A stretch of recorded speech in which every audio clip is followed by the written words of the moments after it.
বীজের মধ্যে আসা। যদি লক্ষ্যটাকে অটুল বিশ্বাস হৃদয়ে হবে হবে দেখা দেখা হবে বিজয়ী, সেই বিজয়ের লক্ষ্যে আজকের এই আত্মপ্রকাশ মানবতার সেবায় নিয়োজিত তরুণ সংগঠন। এই তরুণ সংগঠনে আজকে অনুভূতি শেয়ার করার জন্য আমি বিনীত অনুরোধ জানাচ্ছি সুদূর বারোহালের কৃতি সন্তান আমার স্নেহ তাকে অনুভূতি শেয়ার করার জন্য বিনীত অনুরোধ জানাচ্ছি। আমরা প্রত্যেকেই একে অপরের অনুভূতি শেয়ার করব। অনুভূতি শেয়ারের মাধ্যমে শেয়ারিং এবং শেয়ারের মাধ্যমে আমরা একে অপরের পরিফলন বুঝবো এবং আমাদের সেই সংগঠনের কার্যকলাপগুলি আমরা ধারণ করতে পারবো। জি, এক্সকিউজ মি। বলেন 2 মিনিট। আমার নাম হচ্ছে ফজলুল আক্তার। আমি ঢাকা মেডিকেল একটা মানবিক সংগঠনে আছি।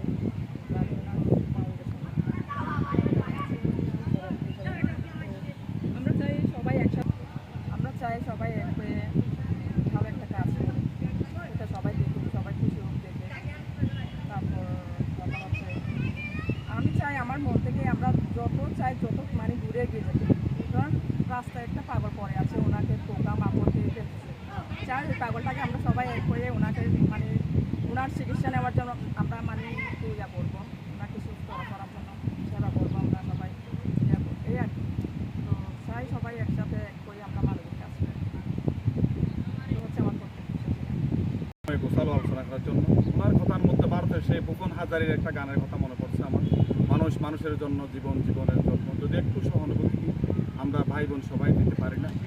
এটার ধারাবাহিকতায় আজকের এই প্রোগ্রামের অগ্রযাত্রা তরুণ সংগঠন। এই পর্যায়ে আমি অনুভূতি শেয়ার করার জন্য বিনীত অনুরোধ জানাচ্ছি কক্সবাজার সদর ফিয়মহানি ইউনিয়নের কৃতি সন্তান আমার স্নেহর ভাইকে অনুভূতি শেয়ার করার জন্য বিনীত অনুরোধ জানাচ্ছি।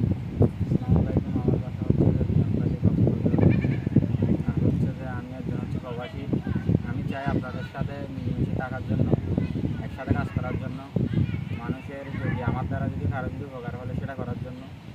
আর আমি তো হয়তো ছোটো মানুষ, ভুলভ্রান্তি হতে পারে, এই জন্য তো আমি একা কোনোদিন কাজ করতে পারবো না। কারণ আমি যদি একা করলে সেটা হয়তো মানে কি অন্যরকম হবে। হয়তো আমি যদি চাই, যদি ও যদি ভালো করতে যে যদি চাইলে আবার কোনো একটা ক্ষতিও হতে পারে। যদি আমরা যদি একসাথে যদি ধরেন আমরা 10 জন থাকলে, আমরা যদি 10 জনের পরামর্শ করে যদি কোনো একটা কাজ করলে সেটা ইনশাল্লাহ ভালো হবে। তো আমি সেই জন্য আমি তো কোনোদিন এভাবে কথা বলি নাই, জানিও না। আর হচ্ছে আমার জন্য সবাই দোয়া করবেন।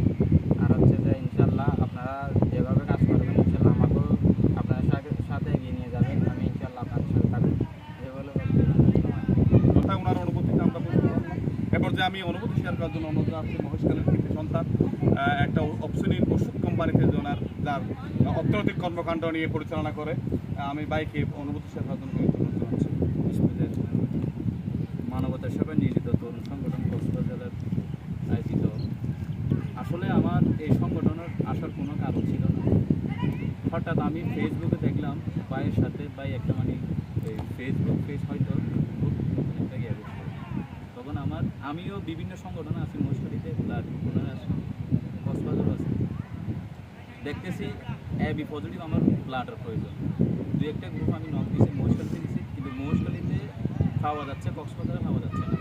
তখন আমি বাইকে নক দিয়েছি, বাইরে বলছে আপনি কোনো টেনশন করিয়েন না, যা লাগে আমরা দিব এরকম। তখন আমার বাইয়ের কথা শুনে আমার এখানে আসার একমাত্র কারণ হচ্ছে বাইয়ের কথা শুনে আমি একজন না, আমার রুমে 8 থেকে 9 জন থাকি। যদি আপনাদের কাজ যদি এই সংগঠনের কাজ যদি দেখতেছে এগিয়ে যাচ্ছে বা একটা মানুষের উপকার হচ্ছে, তাহলে আমরা সবাই মিলে কাজটা করবো, এগুলো আমার সঙ্গীত। ধন্যবাদ। উদয়ের পথে শুনি কার বাণী, নিঃশেষে প্রাণ যে করিবে দান, তার কোনো ক্ষয় নাই, তার ভয় নাই। প্রিয় উপস্থিতি, এ পর্যায়ে আমি সংক্ষিপ্ত অনুভূতি শেয়ার করার জন্য বিনীত অনুরোধ আছি রম্যভূমি সাংস্কৃতিক কেন্দ্র আমলের কৃতি সন্তান প্রিয় ভাই।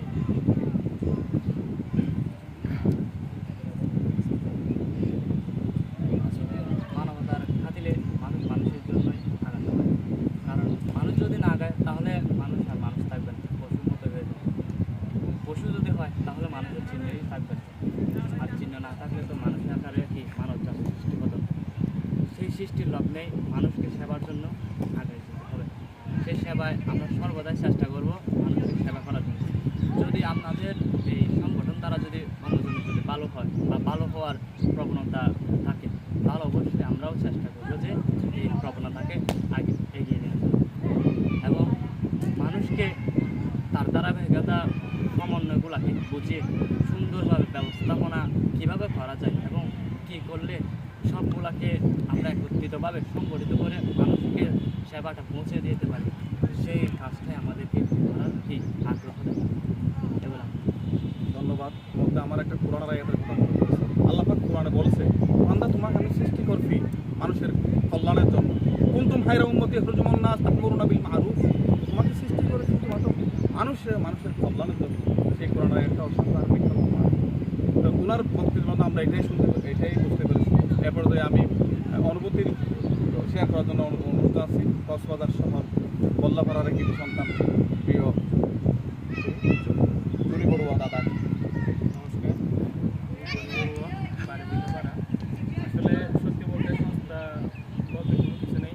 মানবিক কাজের যে সংস্থায় নিযুক্ত কোনো সংস্থা কোনো রোগী বা কোনো আত্মীয় স্বজন বন্ধু বান্ধব তারা যদি কোনো কিছু সমস্যা কারণ এদের যদি মানে সাপোজ ব্লাড ডোনার সোসাইটি হোক কিছু সাহায্য যদি প্রয়োজন হয়, তা আমরা সবাই মিলে সকলে একসাথে যে কোনো সংস্থায় সাহায্যের হাত বাড়িয়ে দিব এবং ওই মানে রোগী বা সংস্থা বা যারই প্রয়োজন হোক তার সাহায্যে এগিয়ে আসবো, এটাই আমরা কামনা করি।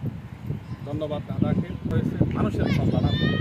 তুমি যদি হও মানব, তোমাকে মানবের কল্যাণে সৃষ্টি করা আর ধারাবাহিকতায় এটাই প্রকাশ পাচ্ছে। এ পর্যায়ে আমি বক্তব্য রাখার জন্য অনুরোধ জানাচ্ছি, অনুভূতি বক্তব্য রাখার জন্য অনুরোধ জানাচ্ছি কায়সার ভাই। ধন্যবাদ। সামনে উপস্থিত সবাইকে আমার মাতৃভাষা থেকে সালাম এবং মোবারকবাদ। আসলে মানব সেবা হচ্ছে একটি অত্যন্ত গুরুত্বপূর্ণ কাজ। এইরকম কাজ হয়তো সবাই করতে পারে না, যারা করে তারা দুনিয়াতে এবং আখিরাতে অত্যন্ত এবং গুরুত্বপূর্ণ